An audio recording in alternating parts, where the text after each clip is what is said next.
They laughed at him before he ever said a word. The camera lights were hot, the gym echoed with the clang of weights, and the Navy SEAL stood there with a crooked grin as he pointed at the janitor's ink-covered arms. "Why so many tattoos, single dad?" he joked into the mic. The room burst into laughter. The janitor lowered his eyes, tightened his grip on the mop, and took one slow breath. When he finally spoke, the laughter died so fast you could hear a pin drop, and by the time his answer ended, not a single person in that room was the same. Before this story leaves you shaken and inspired, make sure you tap like and subscribe, because stories like this deserve to be shared with the world. His name was Daniel Cross. 38 years old. Single father. Night shift janitor at a high-end training facility that rented its space to military units, pro athletes, and elite teams. By day, the place glittered with sponsorship banners and polished floors. By night, when everyone else went home, Daniel pushed his mop through the silence while his 5-year-old daughter slept on a fold-out cot in a storage room with her favorite stuffed rabbit tucked under her arm.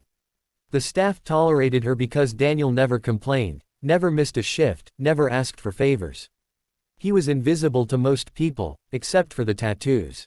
Black and gray ink climbed up his arms, crawled over his neck, and disappeared beneath the collar of his worn hoodie. Some were symbols, some were faces, some were words in languages people didn't recognize. To many, it made him look dangerous. To others, broken. People assumed things. They always did. Ex-con. Gang member. Bad life choices. The SEAL who joked that night was famous on social media for his fearless training videos and sharp humor. He wasn't cruel by nature, just careless. He saw the tattoos, the mop, the sleeping child in the corner, and thought he saw a punchline. What he didn't see were the bullet scars hidden under the ink. What he didn't see were the folded military letters in Daniel's locker. What he didn't see were the names etched into Daniel's skin like a map of the dead. Daniel hadn't always been a janitor. Once, he had worn the same kind of uniform as the men training in that gym. Once, he had been part of a unit that didn't officially exist. Once, he had been someone the government denied knowing. He had joined at 18 to escape a home that was falling apart, to become something larger than fear. He had survived deserts and jungles, underground tunnels and collapsing buildings. He had learned how to move without sound, how to breathe through pain, how to watch friends die without screaming. And every tattoo marked the moment he had lost someone. Each one wasn't decoration, it was a grave he carried on his own body because the world had no markers for men like them. When his wife, Lily, died during childbirth, the war finally came home in a way he couldn't outfight. The doctors couldn't save her. The baby survived, small and fragile, wrapped in wires and soft breaths. Daniel stood by the glass in the intensive care unit with his hands shaking harder than they ever had in combat. For the first time in his life, he felt completely helpless. He named his daughter Grace, because he believed she was the last gift Lily left behind. The military offered him counseling, then medical discharge, then a check that felt too small for everything it was supposed to replace. He took the first job he could that would let him work nights and keep Grace close. The training facility didn't care about his past as long as the floors were clean by morning. The stains never asked where you came from. That night in the gym, when the SEAL's joke landed and the laughter rippled out, Daniel felt that familiar tightening in his chest, the one that told him he was about to either disappear or speak a truth that no one expected. He adjusted the mop handle in his hands and looked up. His eyes were calm, tired, deep. "They're not for style," he said quietly. The SEAL smirked. "Then what are they for, brother?" Daniel rolled up his sleeve slowly. The nearest tattoo was a set of coordinates inked beside a small cross. "This one," he said, "is where my best friend died. He was 19. Took a blast meant for me." He rolled the sleeve higher. "Another name. Another date. This one's my commanding officer. Died pulling a kid out of a burning truck." Higher still. A faded face. "This one's the medic who kept me alive when I lost half my blood." The gym had gone silent. Even the cameras felt like they were holding their breath. "I don't wear these so people think I'm tough," Daniel continued. "I wear them so I don't forget who paid the price for me to still be here tucking my daughter in at night." Someone in the back swallowed hard.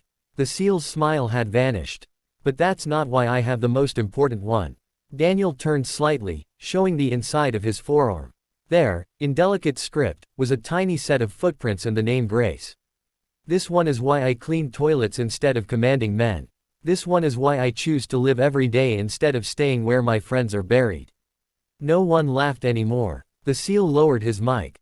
"I didn't know," he said softly. Daniel shrugged. "You weren't supposed to." What no one expected was what happened next. The gym doors burst open and a group of armed men stormed inside. Not soldiers. Not police. Their faces were tense, their movements erratic. A hostage situation unfolded in seconds. People screamed. Cameras fell. Chaos exploded across the room. The SEALs dropped into defensive formations instantly, but these attackers weren't amateurs. Smoke filled the air. Somebody shouted that there was a bomb. In the confusion, Grace woke up crying in the storage room. Daniel heard it. While everyone else was focused forward, he moved backward.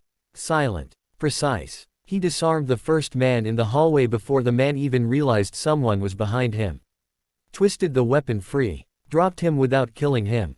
Another attacker rushed the corner. Daniel stepped inside the swing, swept the legs, slammed the head gently enough to incapacitate without fatal damage. The training he had never truly left behind flowed back into him like blood into a starving heart.